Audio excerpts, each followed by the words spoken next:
Добрый день, мои хорошие! Вы на канале Светланы Лосевой, и это канал о вязании. И сегодня я хочу вам показать вот такую интересную, очаровательную, нежную модель джемпера. Таким приятным цветом, нежно-розовым, который вяжется таким красивым, простым волнистым узором, который подходит для начинающих вязальщиц. На одном дыхании вяжется данный узорчик. Дорогие рукодельницы, я очень рада, что вы зашли на мой канал. Если вы впервые на моем канале, пожалуйста, не забудьте подписаться. На моем канале много интересных мастер-классов по вязанию спицами и крючком. И их будет еще больше. Вы будете узнавать о новинках моего канала сразу же. Не забудьте поставить лайк под видео, это поднятый вверх пальчик. Ваши лайки повышают рейтинг видео, и это не пустые слова. И к тому же, так видео попадает в вашу папочку понравившихся, и вы никогда его больше не потеряете. В общем-то, очень изысканная моделечка, мне понравилась. Нашла ее на просторах интернета и поняла, что достойная модель.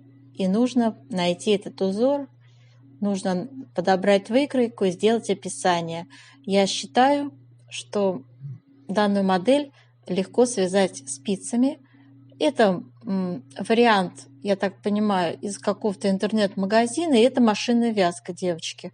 Обратите внимание, пряжа пушистая используется, да, такая довольно-таки крупная вязка. Потому что поймете, я тоже взяла пушистую мохеровую пряжу. И, в общем-то, видите, резиночка явно машинная, да, вязочка, явно машинная вязка, резиночка 1 на 1, двойная, да, как видите, везде используется, по горловине также. Аккуратно выполнен, конечно, джемперочек, такой прям мисс очарования. Мне нравится, и я вам его предлагаю связать. Узор я нашла, схема оказалась наипростейшая, но она, собственно, было понятно, что будет наипростейшая. И вы все, девочки, без проблем свяжете, было бы желание. Пряжа немножко не в тон у меня, конечно, но давайте я вам покажу, какую пряжу я выбрала, и предложу вам еще два варианта. Может быть, по цвету они больше подходят, но в них нет пушистости. Может быть, у вас будет какой-то свой вариант пряжи. Пожалуйста, вяжите любой цвет, выбирайте, любую пряжу выбирайте, пушистую, не пушистую. Вообще можно с хлопка связать. Рисунок такой прям изумительный. Мои хорошие, я выбрала для вязания, значит, нашего джемпера мохеровую пряжу.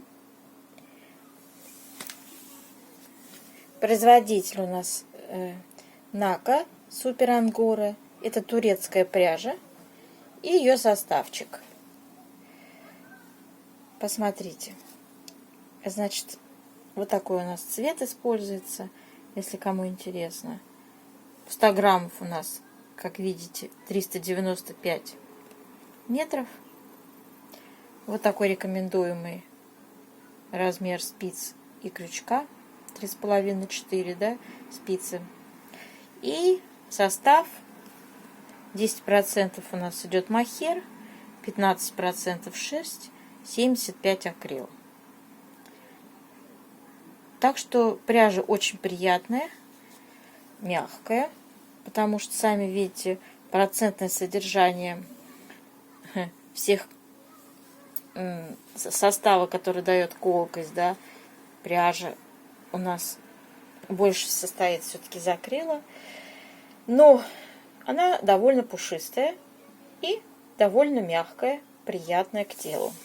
Я не буду говорить о том, что стоит ли ее носить как-то там на тело, без всякого нижнего белья, но она довольно мягкая. По степени колкости я не вижу никакого дискомфорта. Тем более мохер обычно после стирки становится мягче. Да? Вы знаете об этом. Очень красивый узор и абсолютно простой.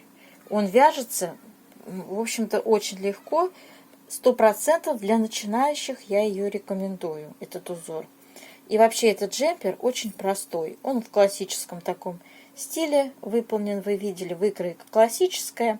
С окатом у вас только могут возникнуть как бы сложности. И то, если вы сделаете выкроечку в натуральную величину, тут вы тоже, в принципе, в большом выигрыше окажетесь. Без проблем свяжете этот окат рукавчика.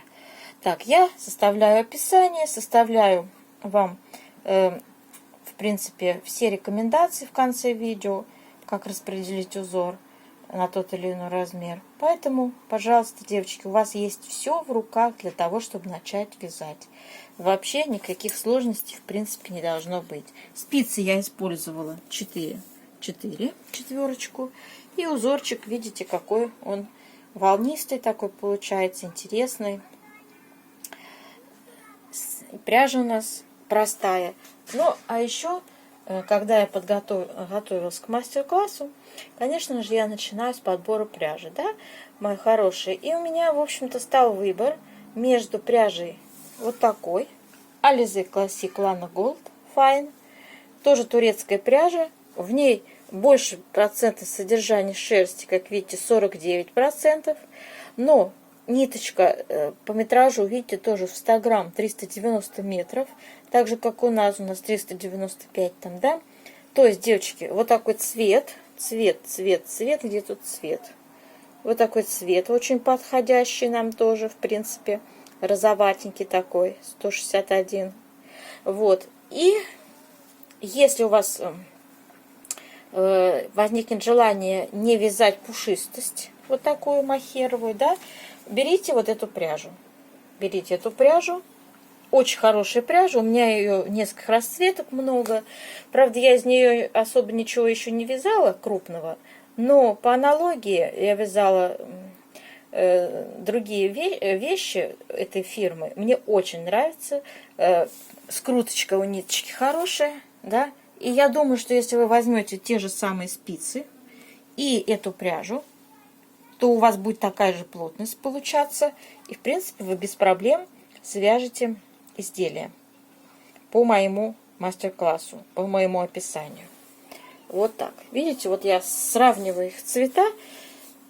В общем, Alize у нас получается более ярче, чем пряжа с махером фирмы Нака. И третий вариант, который я тоже, в принципе, рассматривала, тоже фирма Alize, Merino Royal. Это подороже пряжа, но если вы хотите идеальную мягкость, то это вот именно то, что я вам сейчас показываю. Идеальная будет у вас мягкость.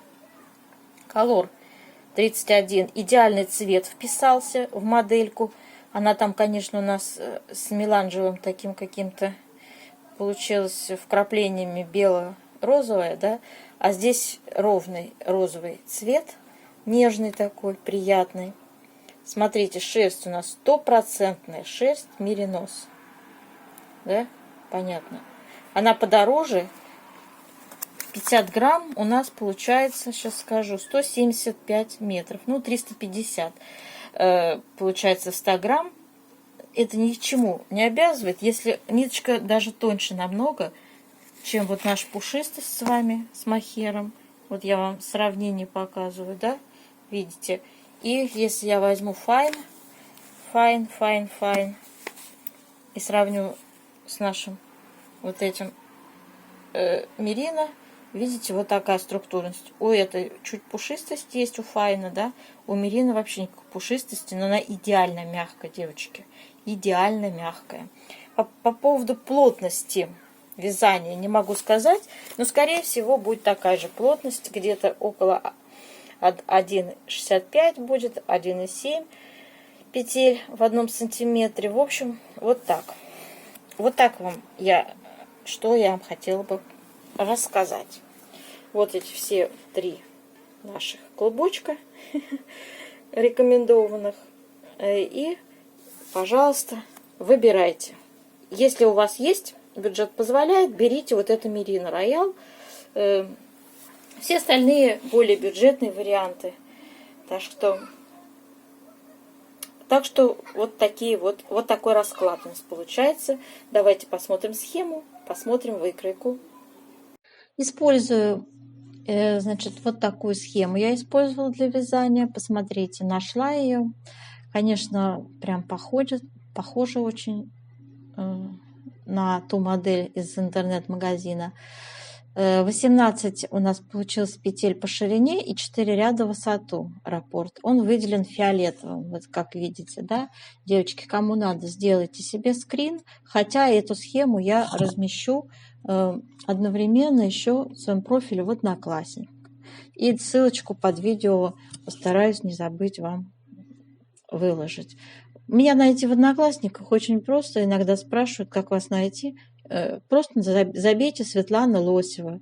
В общем-то, и все должно у вас, в принципе, найтись. Город Анапа еще, если кому интересно будет, в поисковике можно забить. Так, ну и про выкройку. Выкройка у нас классическая. Вот такая. Я уже ее использовала не в одной модели. То есть у нас пройма рукава здесь есть, да. Окат рукавчика вывязываем. Не устаю говорить о том, что размеры все-таки, девочки, ставьте свои индивидуальные, да, то есть кто-то хочет пошире, кто-то хочет поуже, у кого-то рост 1,80 м, у кого-то 1,55 м, и, естественно, длина изделия от этого будет зависеть. Поэтому, мои хорошие, все довольно индивидуально. Здесь конкретно вот на этой выкройке используется размер такой усредненный. Значит, 44-46 это первая вот эта величина, половиночка, вот 24,5 показываю, да. И второй размерчик это на 52 размер, девочки, 28,5 ширина, половина спинки, да. Сегодня мое описание будет для 44-46 размера, то есть на первый вот этот размерчик, да, и второе на 50 размер. Вот здесь у нас используется, видите, 57 будет ширина спинки, я на 56 сделала ширину спинки, и идеально она вписалась. Всем, кому нужно немножечко подкорректировать вот эту вот длину-ширину, в конце видео я очень подробно рассказываю, каким образом нам выйти из ситуации, когда раппорт узора точно не помещается в нашу задуманную ширину, да? Там довольно легко. Довольно легко, внимательно посмотрите, немного времени у вас займет, зато вы все поймете, да? То есть там и на 42-е есть возможность связать, и на 48-й есть возможность, и на большие размеры. Пожалуйста, там есть рекомендации. Так, и про описание. Как всегда, я составляю описание. Вот оно у нас такое. Интересно, очаровательно нежный джемпер, красивым легким узором. Описание всегда выкладываю под видео, поэтому, когда вы мне задаете некоторые такие вопросы, какие спицы, то, сё, 5, 10, я вообще удивляюсь, вы как будто не смотрите мой мастер-класс, да? Как бы здесь вот я расписываю все, прям вот перед вами, перед экраном написано. И состав пряжи, да, и метраж пряжи, и какой цвет, и какие спицы, и в общем, все есть, и даже плотность, и вот описание. Так что, в принципе, я вот это зачитывать не стану. Все это вы прочитайте под видео. Кто не знает, что значит под видео, объясняю. Там есть такой треугольничек вниз вершиной. И на него нажмете, и у вас откроется вкладочка. В этой вкладочке будет вот это вот весь текст это будет выложен. Так, мои хорошенькие, мои любименькие, мои вязальщицы. С вами мы одного духа, могу так называть вас с любовью, потому что нами одинаковое стремление вязать, видеть прекрасное, красивое, из ниток, из простых, творить чудеса. Поэтому едины духом, как говорится. И давайте сейчас я покажу, как вязать этот простой узор и, собственно, по рекомендациям, по узорчику, как его расположить. В конце видео смотрите, там более подробно я об этом рассказываю. мы будем с вами вязать очень простой узор. Его раппорт состоит из 18 петелек и 4 рядов. Вот он здесь у нас выделен вот таким прямоугольничком. И для вязания образца я набрала 2 раппорта и 2 кромочные. То есть у меня получилось 36 плюс 2, 38 петелек. И я начинаю вам показывать. Первый ряд мы вяжем с вами. Первый ряд вяжем. Смотрите, все лицевые, все 38 петель, 36, да, лицевые. Второй ряд мы вяжем, это изнаночный ряд, мы вяжем все изнаночные. И я их, собственно, уже вот провязала. Просто все лицевые, все изнаночные. И самое главное в этом узоре это 3-й ряд, где у нас, собственно, и будет формироваться вот такой ажурный мотив. И вот я вам показываю теперь, девочки, уже сразу 3-й ряд. Не имеет смысла показывать, как вязать лицевые, согласитесь, и как вязать изнаночные. 3-й ряд у нас начинается, значит, 2 вместе лицевой. Без разницы, в какую сторону вы их будете вязать. Еще раз, 2 вместе лицевой. И 3-й раз 2 вместе лицевой. А теперь смотрите внимательно. Вот этот элемент накид. Лицевая я буду делать 6 раз. Раз я сделала, да? 2, 3, накид лицевая, 4, 5, 6. 6 накидов у вас должно быть. Раз, 2, 3, 4, 5, 6, да? Провязали. И дальше у нас опять по рисунку идут 2 вместе лицевой. Раз, 2, 2 вместе лицевой и 3. 3 раза 2 вместе лицевой. Все. Вот, собственно, весь раппорт у нас 3-го ряда. А дальше мы вяжем 2-й раппорт.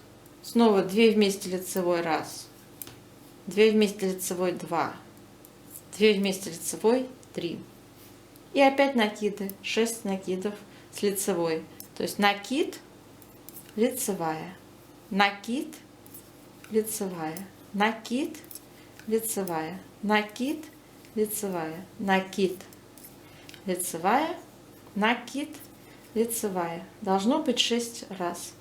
И 2 вместе лицевой, 2 вместе лицевой, 2 вместе лицевой. 2-й раппорт провязали, кромочную вяжем изнаночной. Дальше 4-й ряд переворачиваем, вяжем.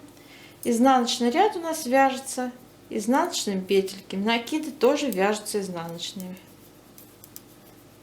Вот так.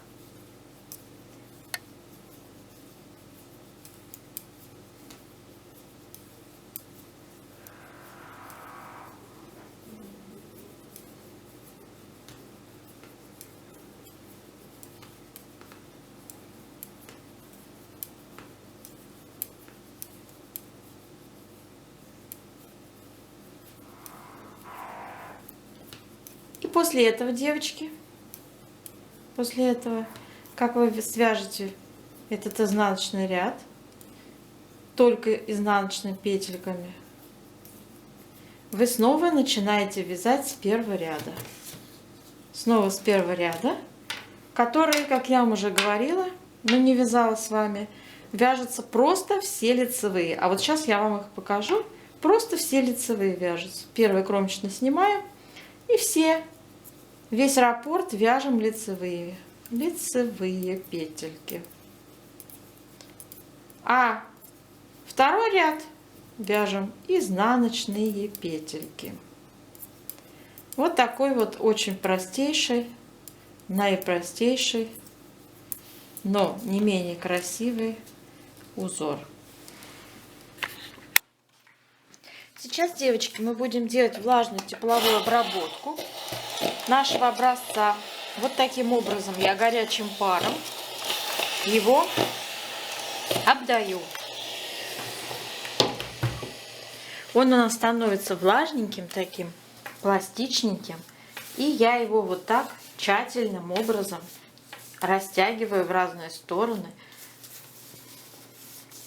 Придаю ему, так сказать, вид, который он будет иметь у нас в носке, да, когда мы будем пользоваться этой вещью, когда мы будем ее стирать и так далее. Я, девочки, никогда не глажу вещи вязаные. Я их всегда отпариваю. Так, сейчас он у нас высохнет, и мы с вами будем измерения делать.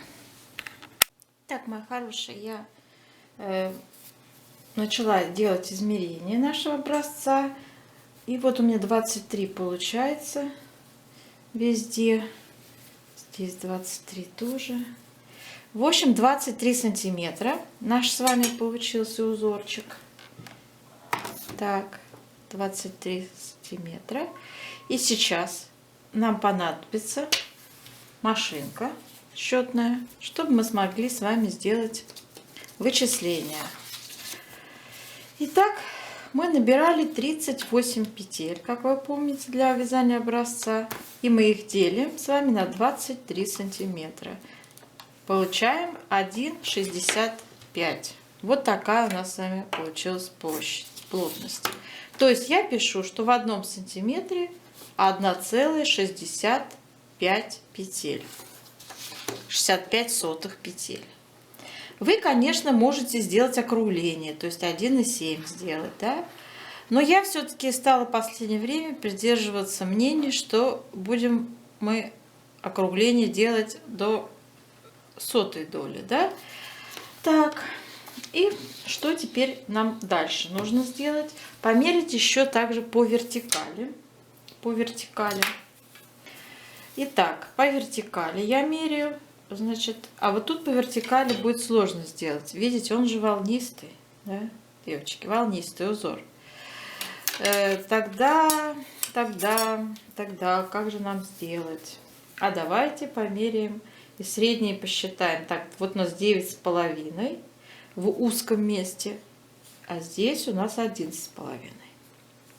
Так, и 9,5 плюс 11,5, 9,5 плюс 11,5, 21 поделим на 21 поделить на 2, вот, 10,5 сантиметров у нас.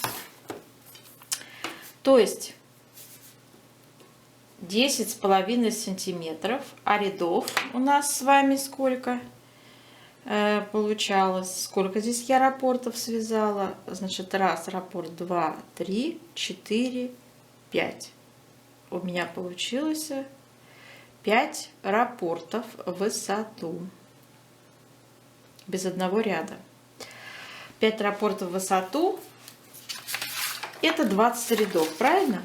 Потому что у нас 4 ряда в раппорте. 5 раппортов в высоту по 4 это 20. Так, то есть у меня сейчас здесь вот 20 рядов и 10,5 сантиметров. 20 рядов поделить на 10,5 получаем 1,9. По вертикали плотность у нас получилась в одном сантиметре 1,9 рядов. Вот так как-то. Так, это понятно. Но здесь все-таки больше, наверное, к двойке будет склоняться, потому что один ряд я не связала. Все-таки в одном сантиметре где-то 2 будет ряда, в среднем.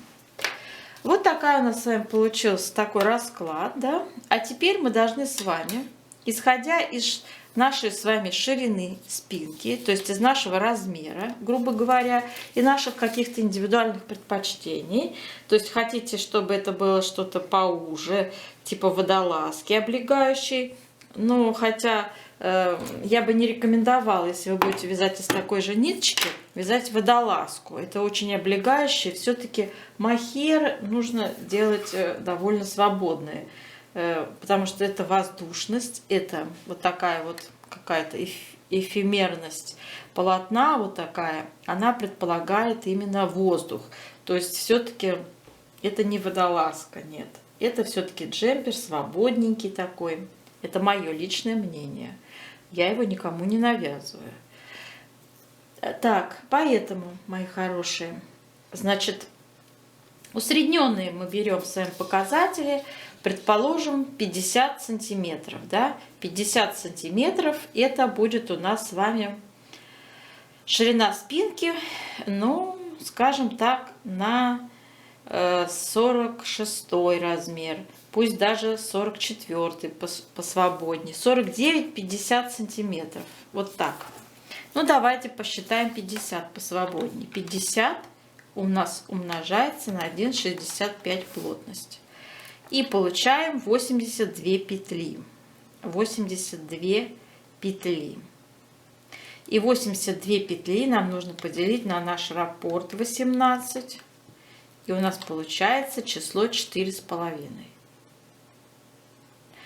4,5 раппорта.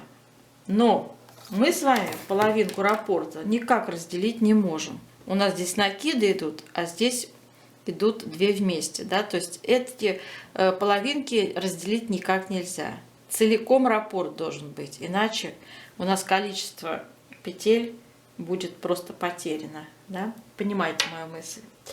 И поэтому, мои хорошие, в таком варианте я пишу, что у нас должно быть 4 раппорта целых и еще половиночка.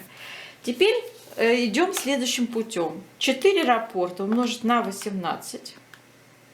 Это получается 72 петли. То есть у нас с вами 100% будет задействовано 72 петли в узоре.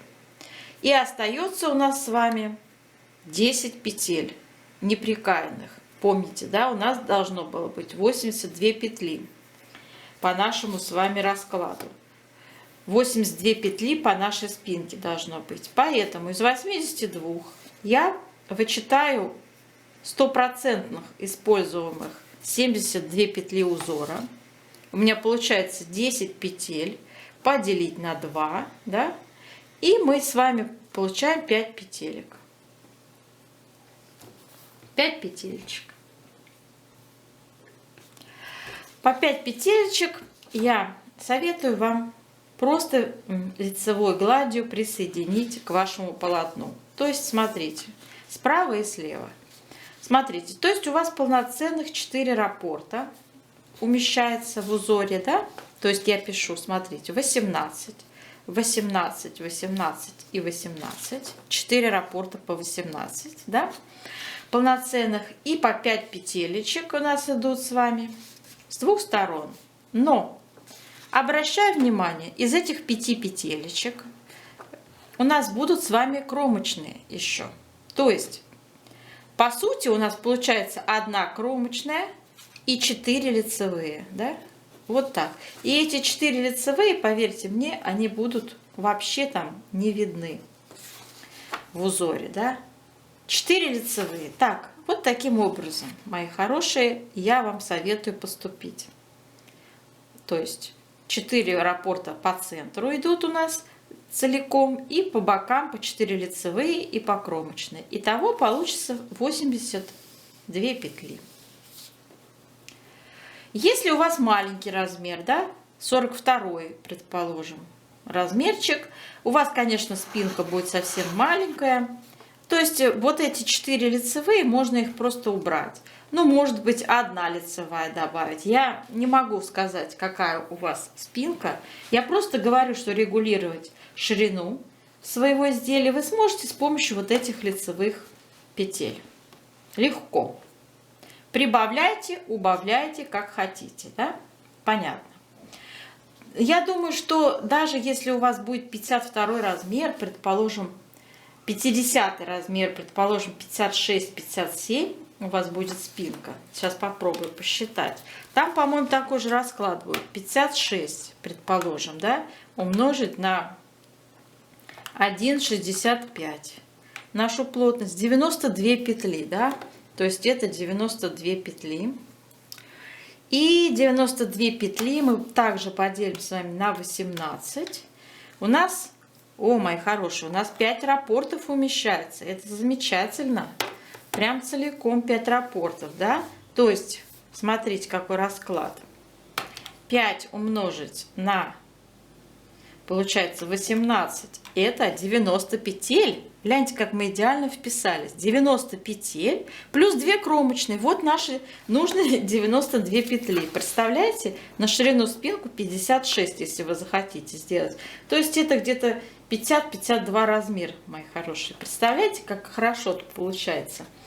То есть получается раз у нас 2, 3, 4, 5 рапортов по 18 петель. Да? Это 90 петель в целом в сумме, да? И получаем еще по одной кромочной дополнительно. Вот наши с вами идеальные 92 петли. Идеальный расклад получился при вот такой ширине 56, да? Во как. Я так понимаю, для 42 размера тоже будет идеальный расклад, без этих лицевых, скорее всего. Так, ну, мои хорошие, раз у нас такой с вами расклад получился, я вам уже, в принципе, объяснила, как с помощью нашей ширины, зная ширину спинки, вписаться в рапорты, то есть 4 или 5 рапортов, это будет зависеть от ваших, значит, желаний. И регулируйте с помощью добавления лицевых петель справа и слева, симметрично, одинаковое количество. Так, с этим мы разобрались. По вертикали, мои хорошие, что нам дает вот это вот число 1,9 рядов в 1 сантиметре? Объясняю. Предположим, высота вашего изделия 56 сантиметров, да, 56 сантиметров. Мы также с вами по аналогии 56 умножаем на 1,9 и получаем 106 рядов. То есть в 56 сантиметров высоту у нас должно с вами в идеале получиться 106 рядов. Вот, видите, 106 рядов. И мы можем, в принципе, предположить, сколько у нас будет рапортов умещаться. 106 рядов мы поделим с вами на высоту нашего рапорта 4, да? И мы с вами видим, что у нас должно уместиться с вами 26,5 рапортов в высоту, да? Понимаете? То есть по 4 ряда у нас будет повторяться 26,5. Вот таким образом. Что такое 26,5? Ну, это значит 26 рядов вы вяжете, 26 рапортов вы вяжете целиком, да? А с половиной это вы, значит, вяжете, заканчиваете вот 1 и 2 рядом. Все. В 3 вы уже не идете. Это половина раппорта. 1 и 2 ряд. Все. В 3 ряд не идете. Здесь закрывать петельки нужно будет уже. Вот такая вот у нас с вами нехитрая арифметика. Нехитрая арифметика. Если вы возьмете, девочки, другую пряжу, пожалуйста, по аналогии также посчитайте плотность, то есть повторите всю ту последовательность действий, которую сейчас мы с вами разобрали, да? Вот. Также определите плотность по горизонтали, по вертикали и сделайте вот такие же нехитрые расчеты, которые я вам сейчас продемонстрировала. И я вам еще объясняю, девочки, как составить индивидуальное описание, зная только одну цифру – плотность. Это очень легко сделать, помимо самого, как говорится, схемы узора, вам понадобится сделать свою индивидуальную выкройку. У нас же выкройка тоже есть, вы же ее видели. Там вы просто ставите свои индивидуальные мерочки, да? Измерения свои, индивидуальные циферки. И, предположим, вы не знаете, сколько вам закрыть по горловине при вашей пряже, при вашей плотности. Объясняю, например, вырез горловины у вас составляет, грубо говоря, там 16 сантиметров. Ну, там больше всегда, ну пусть 16 сантиметров. И мы с вами что делаем? 16 сантиметров умножаем на нашу плотность 1,65. Да? Смотрите, 26 петелечек, мои хорошие, у вас идут на горловину. Да? Понимаете мою мысль? 26 петелечек. Вот таким образом. А затем вы определяете, сколько у вас остается на плечи. А плечи у нас, вы знаете, симметричные, да? Они одинаковые, да? То есть вам остается из того числа петель, которые у вас на спицах, отнять величину вот этой вот горловины и полученное число поделить пополам. Столько у вас придется на каждое плечо. Вот так делается построение индивидуального писания. Раскрываю вам вот такие нехитрые секреты вязания. Теория. Та теория, без которой вы не сможете связать полноценно любое плечевое изделие. Да и вообще любое изделие требует вот таких расчетов. Даже маленькая шапочка.